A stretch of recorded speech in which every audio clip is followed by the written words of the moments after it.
Okay, so we're at the halfway point of the Football Fitness Blueprint, and by now, the big thing you should be happy with is you're probably in the top 5% to getting to this point. And I say that because about 95% of players and people, when it comes to laying the foundations for their future, they often try and skip it to get to what they'd see as the more sexy stuff, the endurance, the strength, the speed, the power, the things that they think is going to get them all the way where they want to get to, when in reality, majority of the hard work is done early on. We're planning our future, we're making sure we know exactly what we're training for, we know exactly we have a plan in place, we get our mind right, we're aware of what we have to improve and where we are currently. People think they don't need that stuff, and they dive straight into a training programme, and then they finish a training programme and they think, I'm actually either not improved, they don't even know how to measure if they've improved, they don't even know if they're on the right track to get where they want to get to, whereas you've done this and you're ahead of the game, so well done. So week 1, that's what we covered.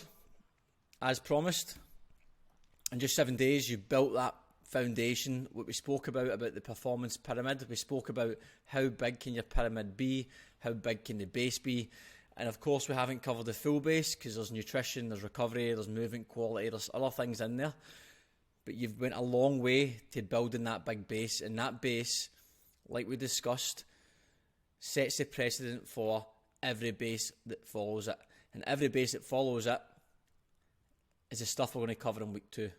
And that's the stuff that I know a lot of you will be interested in, and a lot of the stuff that you guys are going to look at and think, do you know what, that's the stuff that I need to know about to get me to the next level or to achieve my goal, whatever your goal might be, and no doubt it's something from that list. So we'll be starting that tomorrow. Before we start tomorrow, just make sure you've downloaded all your free downloads, you're across all of them, you've completed the tasks. If there's any videos you haven't watched, just go back and watch them. They're only 5 minutes long, some are only 4 minutes.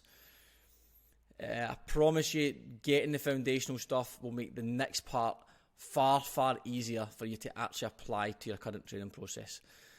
Thanks so much for being part of it so far. You're doing superb. We're getting some good feedback in the group and from direct messages. I'll see you tomorrow for week 2.